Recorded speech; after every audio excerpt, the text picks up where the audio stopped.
Bonjour à tous, bienvenue pour une nouvelle vidéo du cabinet Lando Associés, avec comme objectif aujourd'hui que nous décortiquions ensemble la toute nouvelle loi prorogeant l'état d'urgence sanitaire. Cet état d'urgence sanitaire, on va vivre avec jusqu'au 10 juillet. Le gouvernement voulait que ce soit le 23, ça sera le 10, ok. Mais le gouvernement pourra abréger cette date, ce délai, par un décret. C'est pas nouveau, c'était déjà dans la loi de mars.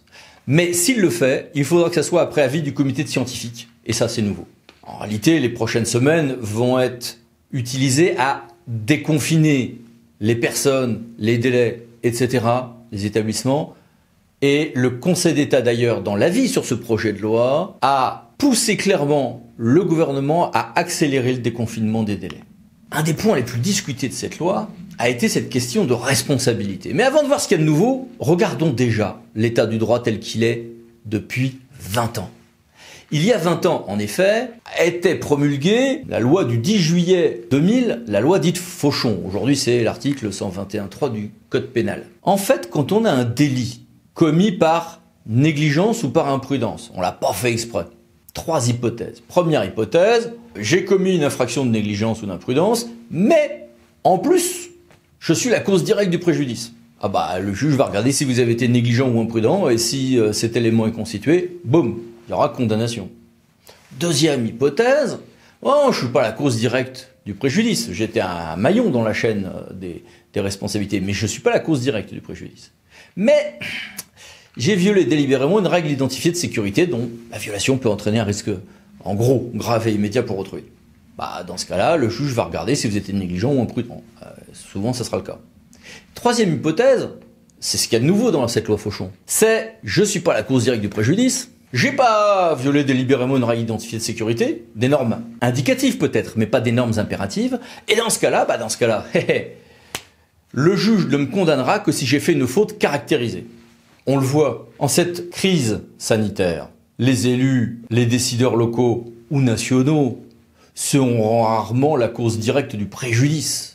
Et quand ils auront violé des normes, ce seront des normes indicatives, mais jamais des normes impératives. Donc ils ne pourront être condamnés que s'ils ont fait une faute caractérisée dans une situation d'état d'urgence sanitaire avec beaucoup d'inconnus. Donc ça hurle et ça vocifère sur les réseaux sociaux. Mais enfin, on voit bien que les risques au pénal pour les décideurs locaux comme nationaux sont en l'état très faibles. Bien. Alors que change la nouvelle loi? Pas grand-chose. La loi se contente de nous dire ce que vous voyez là, c'est-à-dire que quand il va regarder quelqu'un qui a commis, notamment pour l'appréciation de la faute caractérisée, qui a commis peut-être une négligence ou une imprudence, le juge pénal devra regarder quelles étaient les compétences, pouvoirs et moyens dont disposait l'auteur des faits, et ce qu'étaient ses missions ou ses fonctions, notamment pour l'autorité locale ou l'employeur. Alors soyons clairs, c'est déjà ce qu'est censé faire le juge pénal. Le juge pénal va toujours apprécier votre négligence ou votre imprudence en fonction de ce qu'étaient les moyens dont vous disposiez et ce qu'étaient vos fonctions. Toujours. Alors vous allez me dire, ça sert à rien du coup. Permettez à l'avocat que je suis de dire que ce n'est pas si inutile. Pourquoi ? Parce que, dans mon cas, ça fait, depuis que je suis avocat, que nous nous retrouvons à devoir ferrailler pour expliquer ceci au juge pénal, bien que ça soit sa grille de lecture normale. Notamment quand il y a une pression médiatique, il est très difficile pour le juge de dire « ouais, mais il faut replacer ceci dans son contexte, tati, tatata ». Donc au minimum, on peut avoir des mises en examen alors que, objectivement, il n'y a pas eu de faute caractérisée à cette aune-là. Donc, est-ce que ce texte change quelque chose en droit? Non. Est-ce que psychologiquement les élus en avaient besoin? Oui. Est-ce que ça sera un rappel pédagogique utile pour le juge? Oui. Est-ce que c'est une auto-amnistie, comme on entend parfois dire ceci sur les réseaux sociaux? Non, ce n'est pas une amnistie, et en droit, en réalité, ça ne change pas grand-chose. Donc il faut arrêter de vociférer pour rien sur les réseaux sociaux. On se retrouve avec des gens qui sont en détention provisoire, donc supposés innocents, et qui se retrouvent longtemps en détention provisoire parce que la machine de la procédure pénale est grippée par l'état d'urgence sanitaire. Bon, le gouvernement a voulu corriger les choses, avant une éventuelle censure par le juge. On a aussi un assouplissement très marginal en réalité des dispositions de l'article L 31-31-15 du Code de la santé publique pour tout ce qui est réglementation des déplacements et des transports. Plus substantiels sont les ajustements du droit de la mise en quarantaine. En fait, c'est pas de la quarantaine, c'est de la quatorzaine renouvelable. avec mise en quarantaine et dans certains cas en isolement, avec un droit d'accès au juge des libertés et de la détention et toute une série de garanties qui sont données dans le nouveau texte à ce sujet. Dans le cas particulier des personnes, enfants notamment, qui sont victimes de violences, même des violences simplement alléguées, même pas prouvées, il y a une sorte de droit à ce que les victimes de violences, donc notamment les enfants, puissent être placés et maintenus en isolement séparément de l'auteur de ces violences, et quelques autres règles de prudence ont été prévues à cet effet. On avait déjà depuis mars la possibilité pour les policiers municipaux et les gardes champêtres de verbaliser certaines infractions aux règles de transport et de confinement.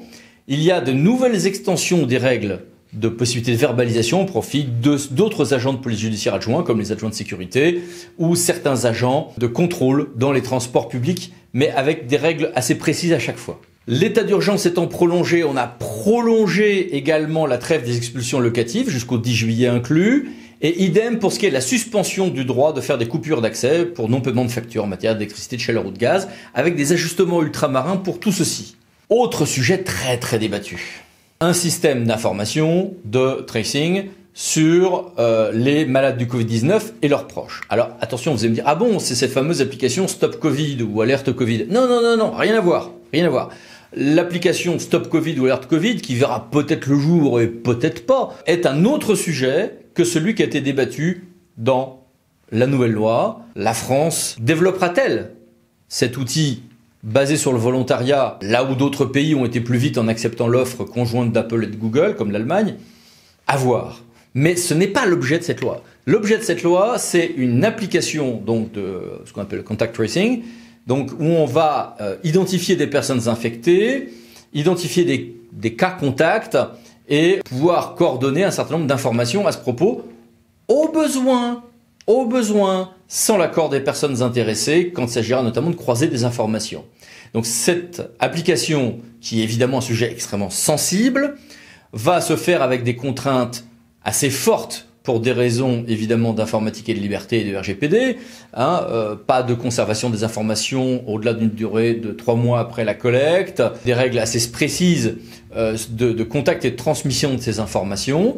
Néanmoins, au regard d'informatique et des libertés, au regard du secret médical, etc., la gestion de ces applications par l'État, les ARS est un sujet particulièrement sensible. Et enfin, on notera qu'il y a eu un grand nombre d'adaptations outre-mer de toutes ces règles dans ce texte.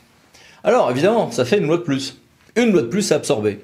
Une loi de plus à absorber, et à peine a-t-on absorbé cette loi nouvelle qu'on va devoir en aborder une autre, puisqu'on va avoir une future loi qui est en débat parlementaire et qui prévoit pas moins de 33 nouvelles habilitations à prendre des ordonnances. Donc on n'a pas fini de devoir décortiquer tout ce droit covidien.